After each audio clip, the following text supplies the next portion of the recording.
जिसका टेलर इतना खतरनाक होगा उसकी पिक्चर कितनी खतरनाक नहीं होगी। लोग निंदा करते रहते हैं, अब वो हर बार आकर के मार जाते हैं, इसलिए अब निंदा की जरूरत नहीं है, अब तो घर में घुसकर ईंट का जवाब पत्थर से देने की जरूरत है। अच्छा, अब 20 साल पुराना भारत थोड़ी है, अब तो वर्तमान का सर्वशक्ति संपन्न भारत है। ये मिसाइलें गोले किस लिए रख रखे, कब काम आएंगे? भारत सरकार से हम अपेक्षा रखेंगे और मांग करेंगे 21 के बदले 42 चाहिए,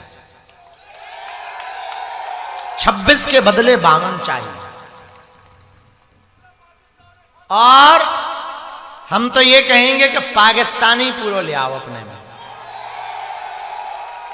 भारत की आर्मी, अब वो भारत नहीं है कि तुम हमें आंख दिखाओ, अब ये भारत है, अगर तुम उंगली दिखाओगे हम घर में घुस के मारेंगे।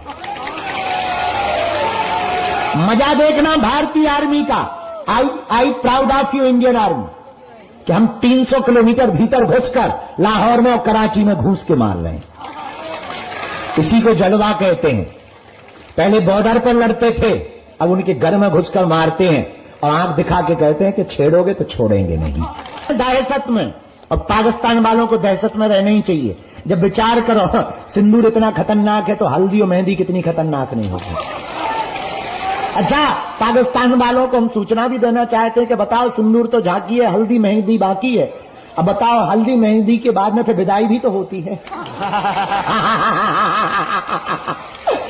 और जब पालकी पे दुल्हन बैठती है तो क्या हाल होता है, रो रो करके। तो अपनी तैयारी बहुत अच्छे तरीके से पाकिस्तान को रखना चाहिए, लेकिन हर भारतीय से प्रार्थना है आप अभी से ही तैयारी करके रखें। अगर युद्ध छिड़ता है, हमने तो तैयारी कर ली है कि हम तो भारतीय आर्मी के साथ बगल में खड़े होने को तैयार हैं। और कल ऐसे बम फड़ाका हुए पाकिस्तान में कि पाकिस्तान वाले दुहाई मांग रहे हैं। अच्छा, उन्हें पता ही नहीं चल रहा है, बम आके घर ही आता है। अच्छा, पहले हमारे भारत में तो ड्रोन आने के पहले भी पूछता है कि घुसें कि ना घुसें, उसके पहले ही S-400 धनाक खत्म कर देता पाकिस्तान के ड्रोन को। लेकिन हमारे वाले भीतर घुस के जाते हैं, पूछते नहीं, जब घर जाते हैं तब पता लगता। बेचारे कल रात को हमने लेकर घोषणा करी जितने भूत हैं इन सब ट्रक में भर के पाकिस्तान बॉर्डर पे ले चले,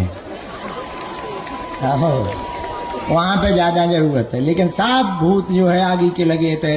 अच्छा, चच्चा चच्ची है ना लगे, कम से कम उन्हें लगे तो मजा हमें आए। लेकिन ठीक है, हनुमान जी बचाएं, कोई बात नहीं। आज लोग हमसे कहते हैं कि बाबा तुम डरते नहीं हो। हमने कहा, हमने कौन कहा कि बाप के बैल बाछो। जिसको अंधेरी रातें नहीं रोक पाई, जिसको ये डराता हुआ अंधेरा नहीं रोक पाया, उस हिंदुत्व के ध्वज को ये दाढ़ी वाले क्या खाक रोक पाएंगे?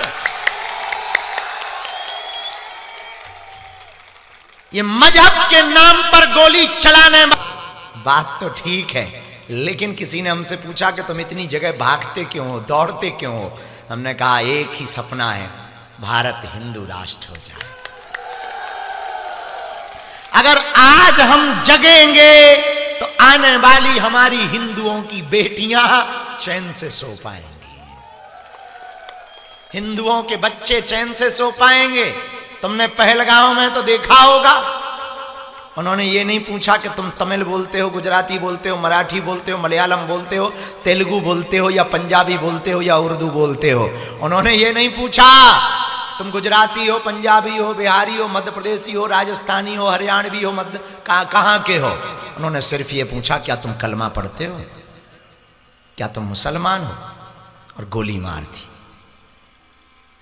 दुर्भाग्य है तुम्हारा और हमारा, हिंदुस्तान में जहां 80% हिंदू हैं वहां हिंदू होना गुनाह हो रहा है।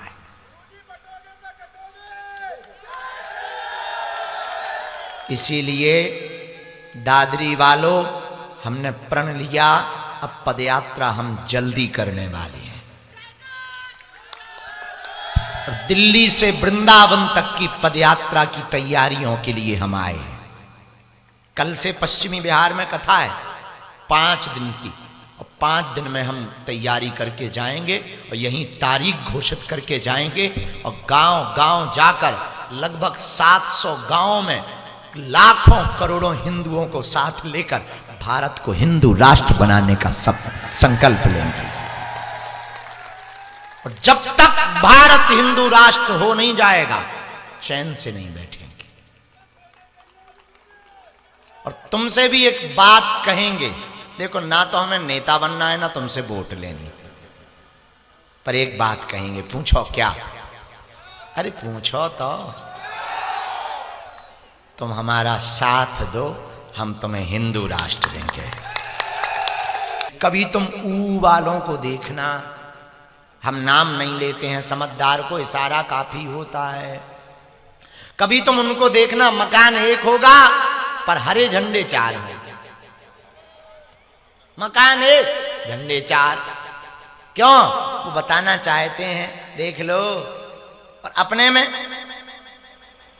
हिंदुओं ने तुलसी का पौधा उखाड़ दिया, मस्तक का तिलक छुटा दिया। धोती पहनने में शर्म आती है, तिलक लगाने में शर्म आती है। मुसलमानों को ना टोपी लगाने में शर्म आती, ईसाइयों को चर्च जाने में शर्म नहीं आती, लेकिन हिंदुओं को मंदिर जाने में शर्म आती है, तिलक लगाने में शर्म आती है। इसलिए वो 6% से 22% हो गए और हम लोग धीरे धीरे घट रहे हैं। उपाय क्या है? पूछो उपाय क्या है? देखो, हमें मुसलमानों की एक चीज बहुत अच्छी लगती है, उनकी हमें ये बात अच्छी लगती, वो अपने हर बच्चे को कुरान का ज्ञान देते हैं, और हम लोग ना गीता का ज्ञान देते हैं ना पुराण का ज्ञान। वाले क्या खाक रोक पाएंगे? हमने एक ऊ वाले से कहा, साहब तुम्हारी तो गोली काम करती है, अपनी तो बोली काम करती है। तो बोले तुम बोलते ही भरो। हमने कहा नो नेवर, हम केवल बोलते नहीं है, बोलते भी हैं और करके भी बताते। हमने कहा था कि हम पदयात्रा करेंगे और 15 मिनट का जवाब देंगे। एक भाई साहब ने कहा था लखनऊ बरेली वाले ने कि 15 मिनट दे दो दिल्ली जाम कर देंगे। हमने कहा तुम हमें 15 मिनट दे दो, हमारे हिंदू तुम्हें आम कर देंगे। उन्हें बहुत डर लगा जब पदयात्रा की, तो उन्होंने कहा बाबा को जेल डाल दो। हम कहा एक बार तुम्हें ट्राई कर लो। लौट कर उन्होंने हम पे बयान देना ही बंद कर दिया। मैं समझ गया कि आदमी उल्टा है।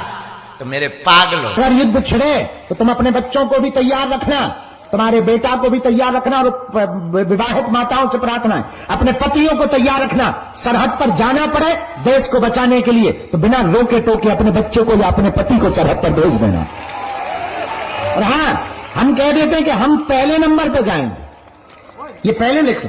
अगर जरूरत पड़ी भारतीय आर्मी को तो हम पहले नंबर पर जाएंगे। ये बात बोलनी भी नहीं चाहिए, हम फिर से बोलेंगे। अपने 100-100, 500 रुपया तैयार रखना, जरूरत पड़ने पर भारतीय आर्मी के खाते में डालेंगे। क्योंकि ये लड़ाई केवल सैनिकों की नहीं है, ये लड़ाई देश की है। ये लड़ाई 140 करोड़ भारतीयों की है। वर्तमान में क्या हिंदू, क्या मुसलमान, क्या सिख, क्या ईसाई, सब भारतीय आर्मी के साथ हैं और रहना ही चाहिए। और हम तो इतना और करेंगे प्रार्थना भारत सरकार से, भारत की आर्मी से। एक मिसाल, उनके घर पे भी भारत में दाग दो जो गद्दार है, जो देश के गद्दार हैं, जिन्हें पाकिस्तान से प्यार है। कुछ लोग बहुत पहले एक नारा दिया था, किसी ने स्टेटमेंट दिया था न्यूज में कि हमें भारत में डर लगता है। उसके कह दे चल आजा, आप कराची पहुंच जा, लाहौर पहुंच जा, ठटरी के भरे गेट खुले हुए हैं, नक्कटा मुंह सर चन। हाँ, तो हम लोग आज 9 तारीख है, कल साधना संपन्न हुई। कल हमने हवन में प्रार्थना की है कि भारत की आर्मी सुरक्षित रहे, भारत के जवान सुरक्षित रहे, भारतीय सेना को बल मिले। ये बढ़ता हुआ भारत है, ये सैन्य संपन्न भारत है, शस्त्र संपन्न भारत है, ये सभी संसाधनों से युक्त भारत है। ये वर्तमान का भारत है, ये 2025 का भारत है। ये बिगड़ा हुआ भारत नहीं, बना हुआ भारत है। ये डरा हुआ भारत नहीं, आंख दिखाने वालों के घर में घुसकर मारने वाला भारत है। और आतंकवाद और अलगाववाद के खिलाफ अगर कोई जंग जीत सकता है तो केवल भारत जीत सकता है। और यशस्वी माननीय प्रधानमंत्री जी दम लगा करके खुला छुट्टी दे रखे हैं कि बेटा कोई छेड़े है तो भारतीय आर्मी से कह दिया तुम छोड़ना मत। वो तो प्रधानमंत्री तो ऐसे ही होना चाहिए, ऐसे ही प्रधानमंत्री काम का है। अब बताओ, हर बार जो है हमले होते थे, हम लोग कड़ी निंदा करके पोस्ट डाल के कैंडल जला के सो जाते थे। अब बहुत बढ़िया है कि जिनने हमारी नींद खराब करी उनके शहरों की नींदें खराब हो गई हैं। हाँ, पूरे देश की नींद खराब हो गई पाकिस्तान की। प्रधानमंत्री तो ऐसे ही होना चाहिए, दमदार। तो हमें तो बहुत मजा आया। I proud of you. हमें तो बहुत ज्यादा गर्व है इस बात पे, और इस बात पे भी हमें ज्यादा गर्व है कि हमारे बड़ा वाला भाई बड़ा खतरनाक टाइप का है। तो हमें और ज्यादा प्रसन्नता है। तो अभी वर्तमान में बहुत बढ़िया चल रहा है, लेकिन आप लोग प्रार्थना करिए, तैयारी करके रखिए। जरूरत पड़ने पर अगर जाना पड़े तो तैयारी करके मनोयोग में रखिएगा। हम भारत की आर्मी के साथ कदम से कदम मिला करके खड़े होंगे और पाकिस्तान को और भारत विरोधी लोगों को मुंहतोड़ जवाब देंगे।